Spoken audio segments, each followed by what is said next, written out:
여러분 안녕하십니까?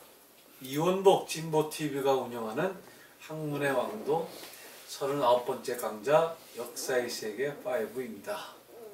지난 강좌에서 우리는 역사 안에서도 워낙 방대한 여러가지 영역들이 있는데 건축사, 의료사, 교육사, 과학사, 종교사, 경제사, 외교사, 사상사 등 여러 영역이 얼마든지 가능하다는 것을 살펴본 바 있었습니다. 오늘은 이 가운데 우리가 좀 특이하다고 느끼고 또 관심도 많은 무기 발달을 통해 본 전쟁의 역사를 대충 한번 살펴보는 시간을 갖도록 하겠습니다. 제한된 시간에 너무 상세하게 다룰 수는 없겠고, 그럼에도 역사 중에 인간 싸움의 역사는 워낙 큰 주제여서 오늘 특별히 한번 살펴보게 되었다는 말씀을 드립니다.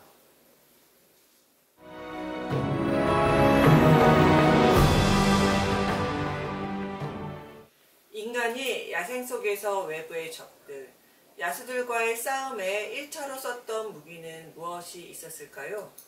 저는 모든 전쟁 무기의 원전은 돌멩이와 작대기가 원형이 아니었을까 생각해 봅니다.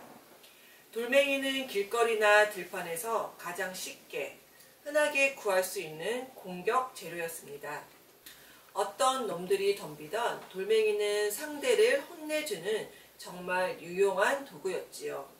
이 돌멩이가 발전하여 수류탄이 된 것은 쉽게 추론해 볼 수 있는 일입니다.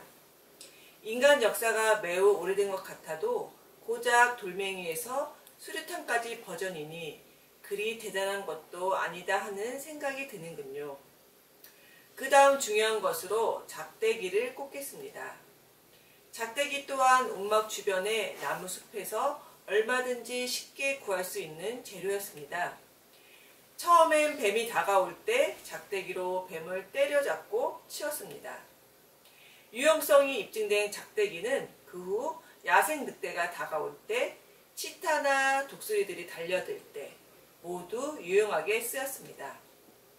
이 작대기에서부터 화살과 공공용 창이 나왔고 긴 칼로도 발전이 되었습니다. 현대에 와서는 총과 미사일이 있겠는데 이 총알과 미사일 모양새가 창하고 화살과 비슷하지 않습니까? 인간들은 애초 모두 두 발로만 걷다가 어느 순간 들소의 등에 올라타 보는 것이었습니다. 들소 등에 올라타 보니 스릴도 있고 이동하는데 이렇게 편한 방식도 있구나 하고 느끼는 것이었습니다.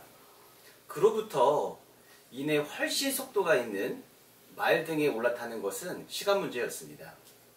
말을 타고 화살도 쏴보고 창도 휘둘러보고 사람들이 모두 혼비백산에 도망가는 것이 너무도 재미가 있었습니다. 이 말타기가 원조가 되어 기마부대, 즉 로마나 지중해의 헤타이로이 기마부대가 나타나는 것이었고, 진시황제의 부대들도 기병대가 가장 무서운 전투병이었습니다. 이 기병부대는 이후에 전차부대로 진화되었고 탱크병들에 이어 이제는 해군 전함들, 전투 비행기들로 발전되는 것이었습니다. 공격이 있으면 수비도 있어야 하지 않겠습니까?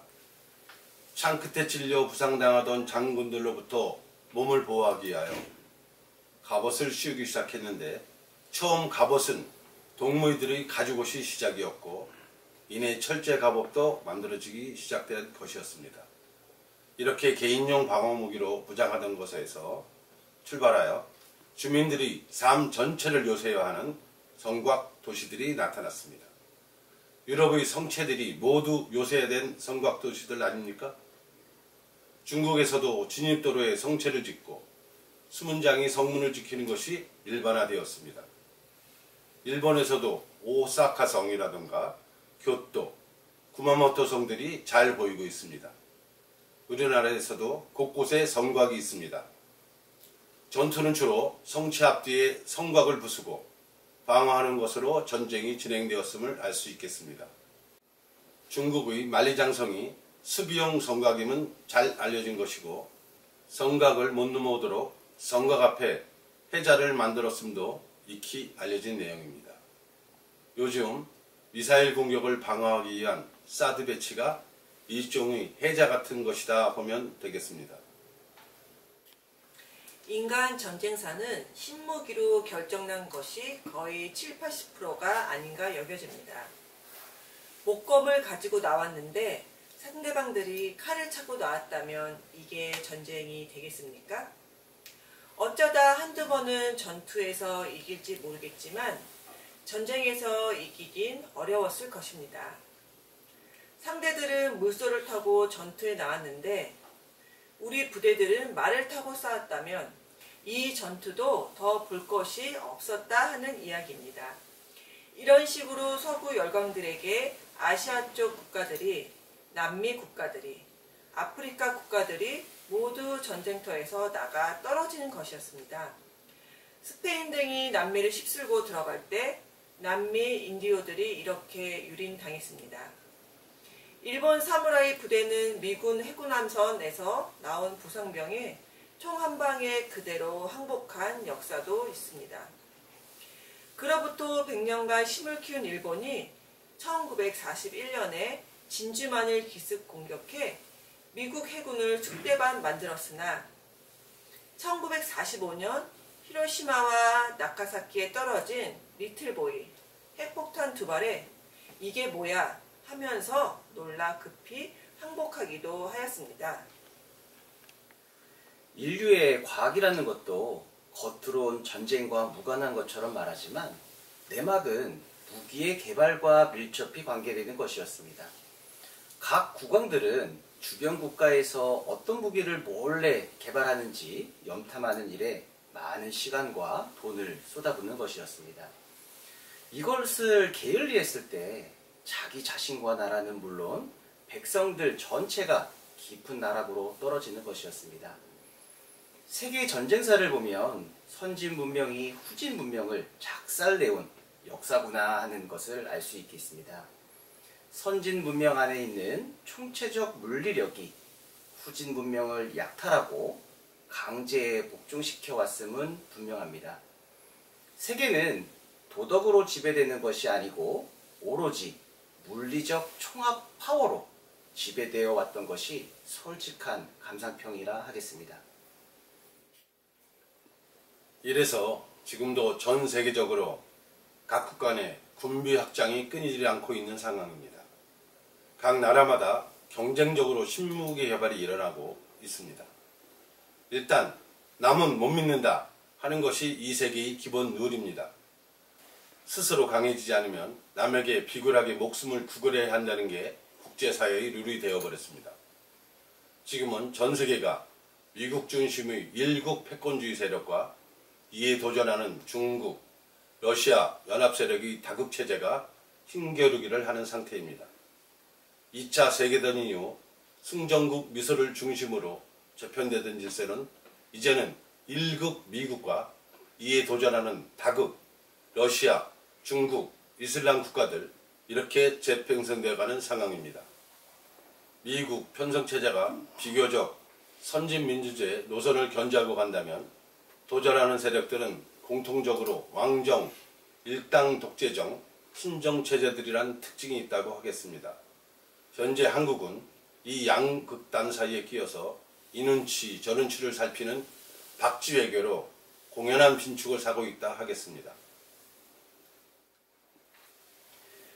과거 나폴레옹이나 히틀러 때 힘을 조금 키우니까 굉장히 교만해져서 다들 나한테 와서 무릎을 꿇어 하는 일들이 벌어졌습니다.